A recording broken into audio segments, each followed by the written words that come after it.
Hello everyone, this is Anita and you are watching my channel Firefly.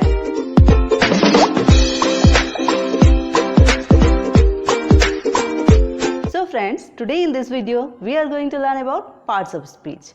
Parts of speech.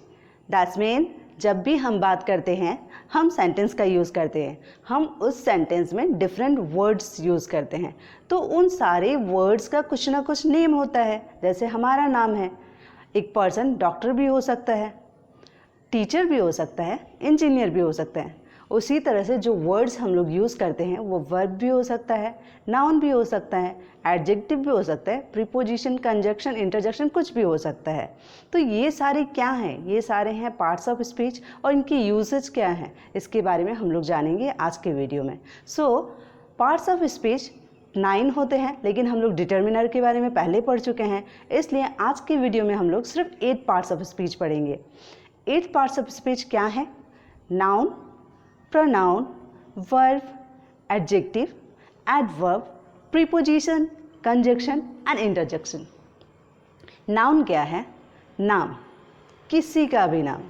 अगर noun का हम divide करें तो हम बोल सकते हैं कॉन्क्रीट और एब्स्ट्रैक्ट। कॉन्क्रीट यानी जिसको हम देख सकते हैं, छू सकते हैं, मतलब जिसको हम अपने पांचों सेंस से सेंस कर सकते हैं, हम अपने सेंस ऑर्गन से सेंस कर सकते हैं, उसको हम कॉन्क्रीट नाउन में रखेंगे। और जिसको हम सिर्फ महसूस कर सकते हैं, ना देख सकते हैं, ना पकड़ सकते हैं, उस तरह के नाउन को हम एब्स्ट्रैक्ट नाउन में रखेंगे। तो हमारे आसपास जितनी भी सारी चीज़ें हमें दिखाई देती हैं उन सभी का कुछ ना कुछ नाम होता है। तो वो नाम क्या है? वो नाम ही नाउन है। इसलिए हम लोग जब नाउन का डेफिनेशन देते हैं तो हम कहते हैं noun is the name of person, place, animals, things, feelings, emotion etcetera. Second is pronoun. Pronoun क्या है? Pronoun is the word which comes in place of noun. Noun के प्लेस में जो भी वर्ड हम लोग यूज़ करते हैं उसको हम प्रोनाउन बोलते हैं। जैसे Samaira is a good girl, she goes to school every day. यहाँ समायरा नाउन थी क्योंकि समायरा एक नाम है, लेकिन सेकंड में मैंने बोला she goes to school every day, तो मैंने समायरा की जगह में सी का यूज़ किया। इस तरह से सी, ही, इट, वी, दे, ये सारे वर्ड जो हम नाउन के प्लेस में यूज़ करते हैं वो आते हैं प्रोनाउन की कैटेगरी में। Third one is verb. Verb सिर्फ हमारे एक्शन को ही नहीं बताता है, वर्ब बताता है एक्शन के साथ साथ स्टेट ऑफ बीइंग को भी। कुछ वर्ड्स ऐसे हैं जो हमारे एक्शन को बताते हैं। एक्शन यानी हम क्या काम कर रहे हैं, जैसे eat, play, jump, dance. I am dancing, I am teaching, I am running, I am jumping. तो ये रनिंग, जंपिंग, डांसिंग, ईटिंग, ये सारे क्या हैं? हमारे एक्शन को बता रहे हैं, इसलिए हम लोग इसको एक्शन वर्ड कहेंगे। ये एक वर्ब है। इसी तरह से इज, एम, आर, वर्ज, वर, ये भी वर्ब है जो क्या बताता है? स्टेट ऑफ बीइंग को बताता है। जैसे I am a teacher, she was a teacher, he is a teacher. तो इस तरह से ये बीइंग ऑफ स्टेट को बताता है। अगर मेरे पास कुछ चीज़ है उसको बताने के लिए मैं हैव का यूज़ करूँगी। I have a pen, I have a pencil, I have a book. तो इसमें मैंने जो हैव यूज़ किया वो भी वर्ब है। तो इस तरह से हमने वर्ब का डिफरेंट यूजेस देखे। वर्ब सिर्फ एक्शन वर्ड को ही नहीं बताता है, वर्ब स्टेट ऑफ बीइंग को बताता है, वर्ब पोजीशन को बताता है। अब हम लोग देखेंगे एडजेक्टिव को। एडजेक्टिव क्या है? एडजेक्टिव वो सारे वर्ड्स को हम एडजेक्टिव की कैटेगरी में रखते हैं जो नाउन और प्रोनाउन को डिस्क्राइब करते हैं, यानी नाउन एंड प्रोनाउन के बारे में कुछ बताते हैं। क्या बताते हैं? उनके साइज़ को, उनके कलर को, उनकी क्वांटिटी को। तो नाउन या प्रोनाउन को डिस्क्राइब या मॉडिफाई करने वाले वर्ड को हम एडजेक्टिव बोलते हैं। For example, Samaira is a good girl. Good क्या है? एडजेक्टिव है। क्यों? क्योंकि वो गर्ल के बारे में बता रहा है कि वो गर्ल कैसी है, गर्ल को डिस्क्राइब कर रहा है, समायरा को डिस्क्राइब कर रहा है, इसलिए गुड हमारा क्या है? एडजेक्टिव है। अगर मैं कहूँ I have a black pen, तो पेन कैसा है? ब्लैक। तो ब्लैक क्या कर रहा है? पेन को डिस्क्राइब कर रहा है। तो इस तरह से नाउन या प्रोनाउन को डिस्क्राइब करने वाले वर्ड को हम लोग कहते हैं एडजेक्टिव। अब हम लोग बात करते हैं एडवर्ब के बारे में। What is adverb? An adverb is also a describing word.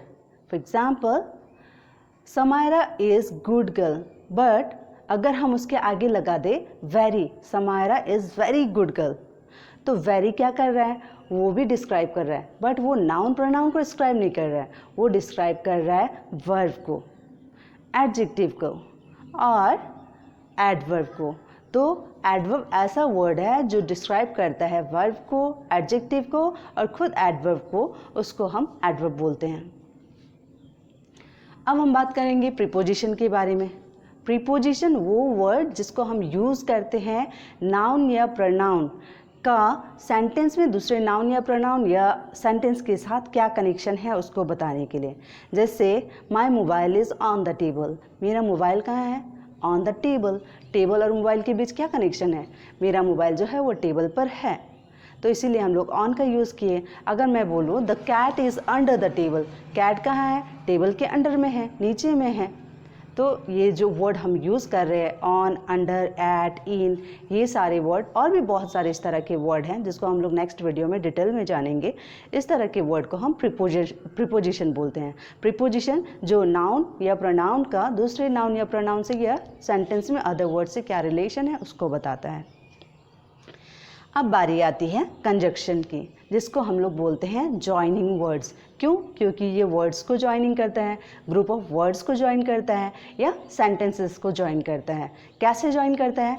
मान लो मैंने बोला राम श्याम, राम श्याम दो नाम है। अगर मैं बोलूँ राम एंड श्याम, तो यहाँ क्या कर रहा है? राम और श्याम को जोड़ने का काम एंड कर रहा है। तो एंड हमारा क्या है? कंजक्शन। अगर मैं बोलूँ Ram is a good boy but Shyam is a bad boy, तो यहाँ बट जो है एक सेंटेंस को दूसरे सेंटेंस से जोड़ रहा है कि राम तो अच्छा लड़का है बट श्याम जो है अच्छा लड़का नहीं है। तो यहाँ पर बट भी एक कंजक्शन है। I haven't prepare for my exam because I am not well. यहाँ मैंने एग्ज़ाम के लिए तैयारी नहीं किया क्योंकि मेरी तबीयत ठीक नहीं थी, तो मैंने बिकॉज का यूज़ किया दो सेंटेंसेस को जोड़ने के लिए।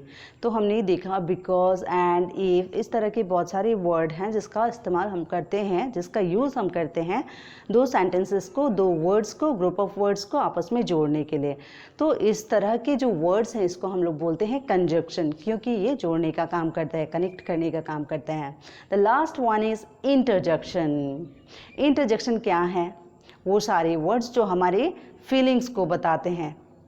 For example, wow what a beautiful bird, what an idea.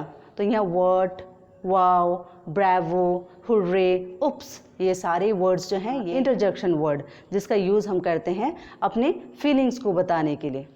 कुछ इम्पॉर्टेंट चीज़ जो हमें जानना ज़रूरी है, जैसे मैंने बोल दिया कि सारे जितने भी नाम हैं वो सिर्फ नाउन को बता रहे हैं, तो ऐसा नहीं होता है। हम जब भी पार्ट्स ऑफ स्पीच को डिफ़ाइन करते हैं तो हमें देखना है कि वो पार्ट्स ऑफ स्पीच काम क्या कर रहे हैं सेंटेंस में। For example, I drink water, मैंने पानी पिया, तो वाटर यहाँ पर क्या है? नाउन है। अगर मैं बोलूँ Ramu did not water the plant, तो यहाँ did not water the plant क्या है? वाटर द प्लांट एक वर्ब को बता रहा है कि रामू ने आज जो है पानी प्लांट को नहीं दिया, तो यहाँ पर वाटर सेम वर्ड यहाँ पर एज अ वर्ब यूज़ हुआ है। If I say children come here to see the different colors of water bubble, यहाँ water सेम वर्ड है लेकिन वो bubble के आगे लगकर bubble को डिस्क्राइब कर रहा है, तो यहाँ पर वाटर एज अ एडजेक्टिव हमने यूज़ किया है। तो हम पार्ट्स ऑफ स्पीच को डिफाइन करते हैं अकॉर्डिंग टू देयर जॉब, कि वो सेंटेंस में क्या काम कर रहे हैं। तो हम जब भी पार्ट्स ऑफ स्पीच को डिफाइन करते हैं, वर्ड्स को डिफाइन करते हैं हमारे सेंटेंस में, तो हमें देखना है कि वो जो वर्ड्स हैं वो सेंटेंस में क्या एक्शन कर रहे हैं, क्या जॉब कर रहे हैं। तो उसके जॉब के अकॉर्डिंग हम उस वर्ड्स को डिफाइन करेंगे कि हाँ ये डिस्क्राइबिंग वर्ड है तो एडजेक्टिव होगा, अगर ये किसी एक्शन को बता रहा है तो ये वर्ब होगा, अगर ये किसी नाउन को बता रहा है, ये नेम को बता रहा है, तो ये नाउन होगा। और एक एग्जांपल देखते हैं, जैसे मैंने अभी कहा था इंटरजेक्शन बताते समय, व्हाट एन आइडिया, यहाँ पर what as a interjection word है। लेकिन अगर मैं पूछूँ व्हाट इज़ योर नेम, तब तो आप बोलोगे माय नेम इज़, जो भी आपका नाम है, जैसे मैं बोल रही हूँ माय नेम इज़ अनीता, तो यहाँ व्हाट इज़ योर नेम के बदले में मुझे जो आंसर मिला माई, तो माई क्या है? माई तो हमारा प्रोनाउन है। तो हमने देखा कि वर्ड तो सेम है, लेकिन कभी इसको हमने इंटरजेक्शन जैसा यूज़ किया और कभी यही वर्ड जो है एज अ हम लोग ने प्रोनाउन यूज़ किया। तो हम लोग वर्ड को डिफाइन करते हैं अकॉर्डिंग टू देयर जॉब, इसीलिए हमें पार्ट्स ऑफ स्पीच को अच्छी तरह से जानना जरूरी है। आज तो मैंने इस वीडियो में आपको एक क्विक रिव्यू दिया पार्ट्स ऑफ स्पीच के बारे में, लेकिन इन सब चीज़ों के बारे में बहुत सारी बातें जानना ज़रूरी है। इसको जानने के बाद में हम अपने ग्रामेटिकल नॉलेज को भी इन्हांस कर पाएंगे और हम किसी भी सेंटेंस में जो वर्ड्स हम यूज़ करते हैं उसको हम अच्छी तरह से पहचान पाएंगे, कौन सा वर्ड क्या काम कर रहा है, उसके अकॉर्डिंग हम उसको अच्छी तरह से डिफ़ाइन कर पाएंगे। तो इसके लिए अगर आप आगे भी मेरा वीडियो देखना चाहते हैं, आपको ये वीडियो अच्छा लगा तो आप मेरे चैनल को सब्सक्राइब करना ना भूलिए और लाइक और शेयर भी कीजिए। Thank you.